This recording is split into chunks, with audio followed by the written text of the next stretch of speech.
음, 안녕하세요. 한국의 노동조합 활동과 그 법적 환경, 이게 참 복잡하고 때로는 아슬아슬하다 뭐 이런 생각 해보신 적 없으신가요? 네, 그렇죠. 아무래도 근로자 권리랑 사용자 경영권 사이에서 균형을 잡는다는 게 늘 어려운 문제인 것 같아요. 맞아요. 그래서 오늘 여러분께서 제공해두신 귀한 자료들 있잖아요. 연합뉴스 팩트체크 기사부터 뭐 최신 대법원 판결, 또 노무법인 전문가 분석 자료까지 이걸 바탕으로 그 핵심적인 부분들, 또 갈등 지점들을 좀 깊이 들여다볼까 합니다. 좋습니다. 그냥 뭐 법조항 쭉 나열하는 것보다는요, 실제 현장에서 어떤 일들이 벌어지고 또 왜 이게 논란이 되는지, 그 본질을 파악하는 데 좀 더 집중해보죠. 네, 좋은 방향인 것 같습니다. 여러분이 이 중요한 이슈를 딱 꿰뚫어 보시는데 저희가 좀 길잡이가 되어드릴게요.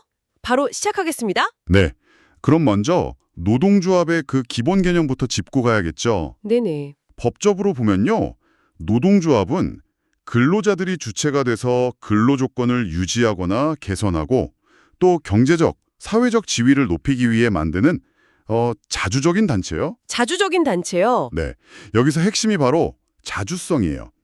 만약에 사용자나 항상 사용자 편에 서는 사람, 뭐 이익 대표자라고 하죠. 이런 사람의 개입이 허용된다거나 아니면 운영비 대부분을 사용자한테 의존한다면 그건 법에서 인정하는 노동조합이 아닌 거죠. 아, 그렇군요. 자료들을 보니까 노조 형태가 생각보다 진짜 다양하던데요. 네, 많죠. 대부분은 이제 한 회사 소속 근로자들이 모인 기업별 노조지만 여러 회사를 막 아우르는 산업별 노조나 지역별 노조 같은 초기업 노조도 있고요. 또 뭐 민주노총이나 한국노총 같은 아주 큰 연합단체도 있잖아요. 그렇죠. 이런 다양한 형태가 실제 노조 활동이나 뭐 교섭력 같은데 어떤 영향을 미치는지도 좀 궁금해지네요. 아, 중요한 지적입니다. 어떤 형태의 노조든 간에요. 그 활동이 법적으로 정당하다, 이렇게 인정을 받으려면 몇 가지 기준을 충족해야 합니다. 기준이요? 네, 단순히 그냥 노조 이름으로 하는 활동이라고 해서 다 보호받는 건 아니거든요. 일단 활동 내용이 노조 본연의 업무와 관련이 있어야 하고요. 목적도 근로조건 개선 같은 정당한 목적이어야 합니다. 네. 또 원칙적으로는 근무 시간 외에 이루어져야 하고 방법 면에서도 회사의 시설 운영을 방해하지 않고 폭력 없이 평화적으로 진행되어야 하고요. 그렇군요.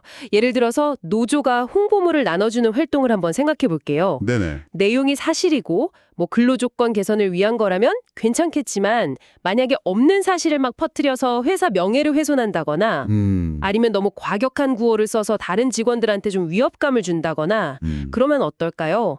판례들을 보니까 이런 경우는 정당성을 인정받기 좀 어렵다고 하더라고요. 맞습니다. 그런 부분들이 있죠. 회사 시설 이용도 마찬가지고요. 게시판 사용이나 회의실 빌리는 거 이런 건 보통 회사 허락이 필요하잖아요. 그렇죠. 그런데 최근에 아주 흥미롭고 또 중요한 판결이 나왔죠. 아, 어떤 거죠? 바로 그 원청 회사 사업장 안에서 하청업체 노조가 활동하는 문제입니다. 아, 그 하청 노조 활동 문제요? 네, 2024년 대법원 판결인데요. 하청 노조가 원청 사업장 내에서 조합원 가입 홍보 활동을 하려고 할 때 원청이 무조건 내 사업장이니까 안 돼. 이렇게 막을 수만은 없다는 그런 취지였습니다. 아, 그래요? 네. 원청의 시설 관리권도 중요하지만 하청 노조의 활동 보장 필요성도 무시할 수 없으니 이 둘 사이에서 좀 균형점을 찾아야 한다. 이런 거죠. 와, 그 판결 저도 흥미롭게 봤습니다. 법원이 단순히 활동 자체를 막을 게 아니라 여러 사정을 좀 구체적으로 따져보라고 했죠. 네, 맞아요. 홍보 활동 목적이 뭔지, 왜 필요한지, 구체적으로 어떤 방식으로 하려는지, 또 그게 원청 사업에 큰 피해를 주는지, 뭐 다른 대안은 없는지 이런 것들을 종합적으로 보라는 거였어요. 그렇죠.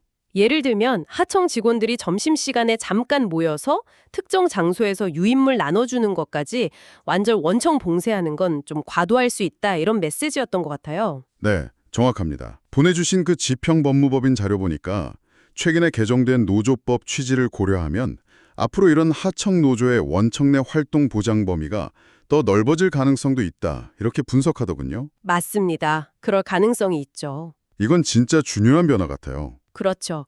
이 노조 활동의 정당성 범위가 넓어지는 추세랑 맞물려서 생각해야 할 부분이 바로 단체 교섭입니다. 아, 단체 교섭. 네, 노조의 가장 핵심적인 활동 중 하나죠.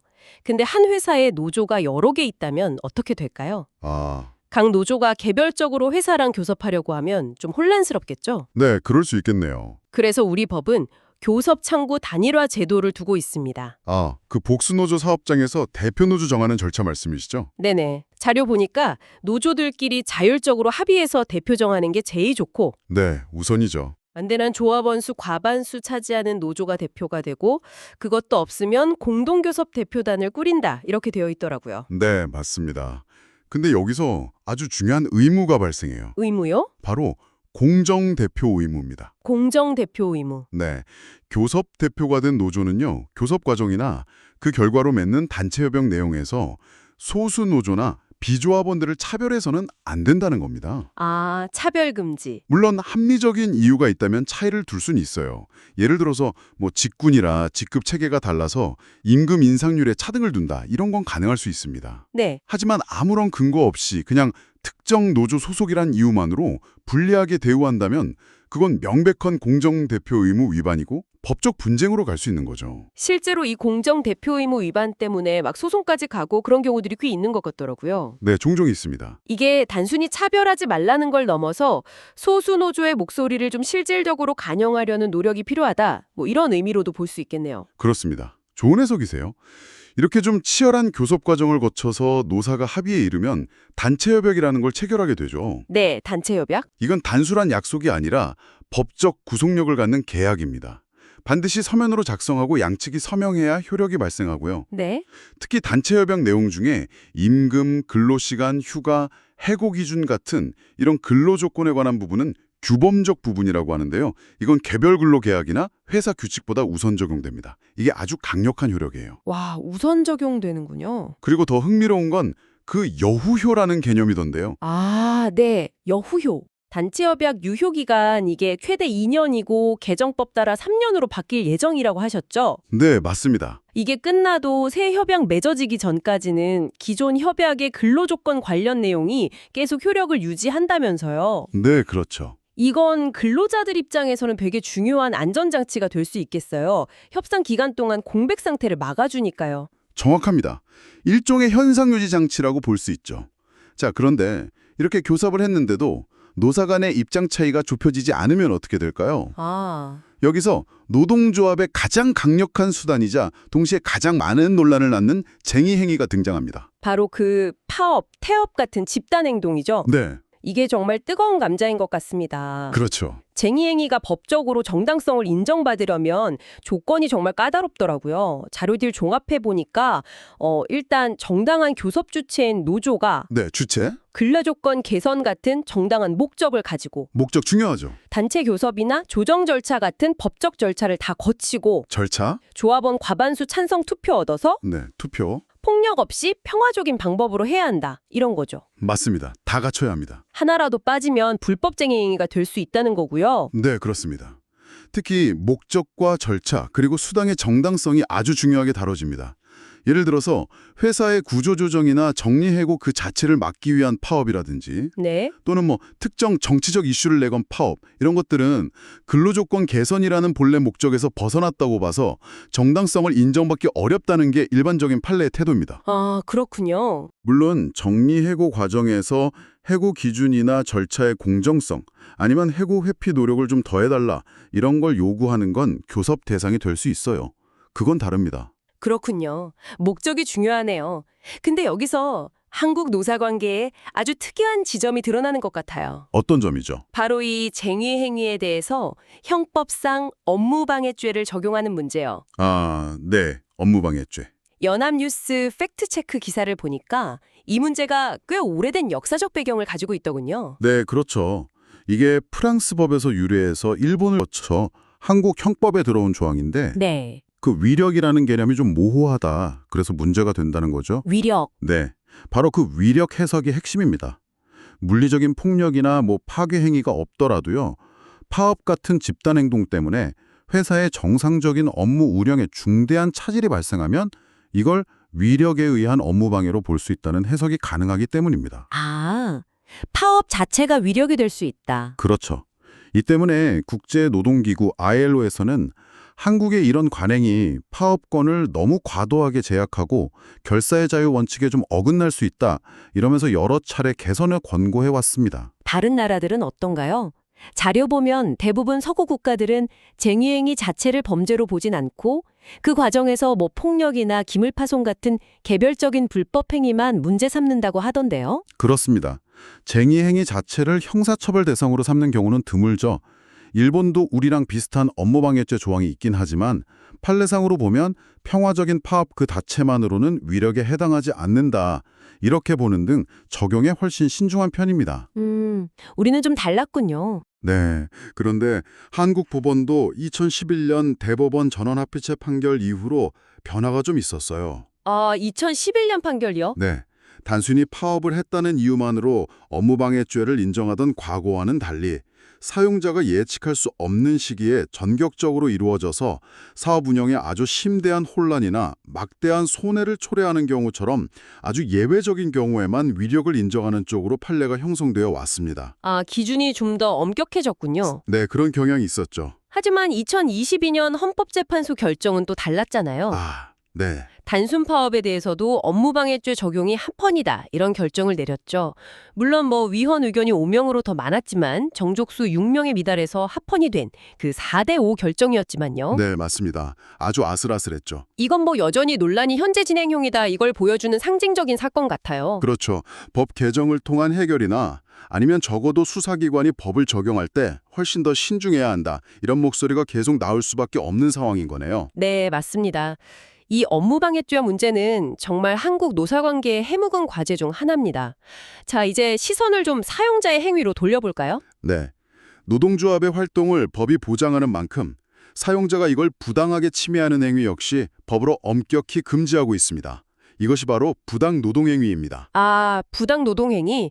근로자의 그 단결권, 단체 교섭권, 단체 행동권, 이른바 노동 3권을 침해하는 행위를 말하는 거죠. 네, 맞습니다. 자료들 보니까 크게 4가지 유형으로 나뉘던데요. 노조 활동을 이유로 해고 같은 불이익 주는 거, 불이익 취급. 노조에 가입 안 하거나 퇴할 걸 고용 조건으로 거는 거, 환경계약. 네. 정당한 이유 없이 교섭을 거부하거나 막 질질 끄는 거, 교섭 거부, 해퇴. 노조 조직이나 운영에 간섭하거나 돈 대주는 거, 지배 개입. 맞나요? 네, 정확합니다. 이 부당노동 행위가 성립하는지를 판단할 때 법원이 가장 중요하게 보는 것 중 하나가 사용자에게 부당노동 행위 의사, 즉 노조를 좀 싫어하거나 활동을 방해하려는 그런 의도가 있었는지 여부입니다. 사용자의 의도요? 네.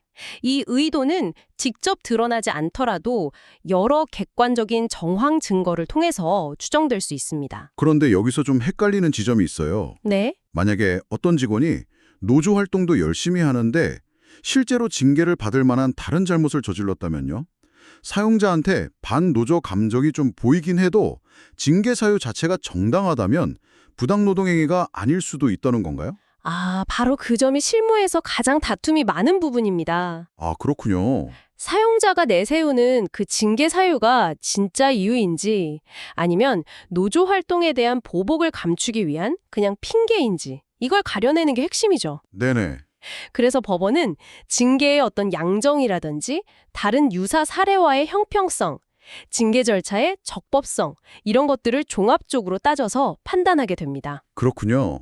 자료들에 나온 사례들 보니까 업무상 필요도 없는데 노조 간부를 막 외딴 곳으로 발령내는 경우, 네. 또 합리적 이유 없이 노조 간부만 승진해서 계속 누락시키는 경우, 특정 노조에만 사무실 제공하고 이러면서 차별 대우하는 경우. 그렇죠. 정당한 이유 없이 조합비 일괄 공제, 그 체크오프라고 하죠. 이걸 거부해서 노조 재정을 어렵게 만드는 경우, 이런 것들이 부당노동 행위, 즉 지배 개입이나 불이익 취급에 해당될 수 있다 이렇게 나와 있네요. 네, 대표적인 사례들이죠. 특히 그 운영비 원조 금지 조항이 최근에 바뀌었다는 점도 좀 주목해 볼 만하네요. 네, 맞습니다. 예전에는 최소한의 노조 사무실 제공 말고는 거의 모든 금전적 지원이 금지됐었다면서요? 네, 그랬었죠. 아주 엄격했습니다. 근데 이제는 노조의 자주성을 해칠 위험이 없는 범위 내에서는 예외적으로 허용된다고요? 네, 2021년부터 시행된 개정법의 내용입니다.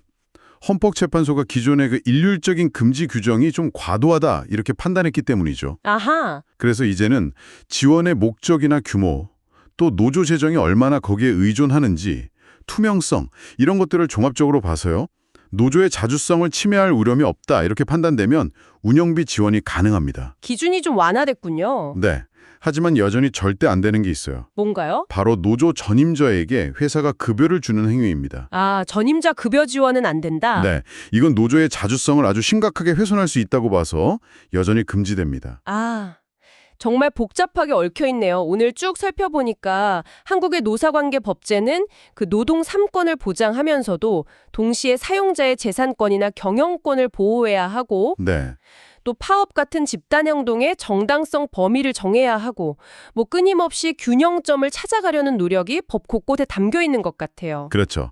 균형이 핵심이죠. 특히 쟁의행위에 대한 업무방해죄 적용 문제는 그 국제 기준과의 차이도 있고 국내 법원의 미묘한 입장 변화도 있고 여전히 뜨거운 논쟁거리로 남아 있고요. 맞습니다. 계속 지켜봐야 할 부분이죠. 중요한 것은 이 모든 법과 판례가 그냥 고정불변이 아니라는 점입니다. 아, 그렇죠. 사회가 변하고 또 새로운 노동 형태가 등장하면서 법 해석이나 제도도 계속 진화하고 있거든요. 오늘 이야기 나눈 그 하청노조의 원청 내 활동 보장 판결이라든지 운영비 원조 기준 완화 같은 변화들이 바로 그 증거죠. 네네. 결국 법의 테두리 안에서 각자의 권리와 의무를 다하는 것도 중요하지만 그 밑바탕에는 서로를 좀 파트너로 인정하고 대화하려는 노력이 필수적일 겁니다. 맞아요. 법만으로는 다 해결 안 되는 부분들이 분명히 있겠죠. 오늘 저희가 함께 파헤쳐본 이 복잡한 법적 쟁점들, 또 실제 갈등 사례들을 고려했을 때 여러분은 앞으로 한국에서 더 건강하고 생산적인 노사관계를 만들기 위해서 무엇이 가장 중요하다고 생각하시나요? 계속해서 법과 제도를 다듬어 나가는 것일까요? 아니면 법 이전에 노사 간의 어떤 깊은 신뢰나 소통 문화를 만드는 것이 우선일까요? 어쩌면 우리가 놓치고 있는 또 다른 핵심 요소가 있을지도 모릅니다. 네, 생각해볼 문제네요. 이 질문을 한번 곱씹어 보시면서 오늘 이야기를 마무리하면 좋겠습니다. 오늘 저희의 이 깊은 이야기는 여기까지입니다. 네, 수고하셨습니다. 다음에 더 흥미로운 자료들과 함께 돌아오겠습니다.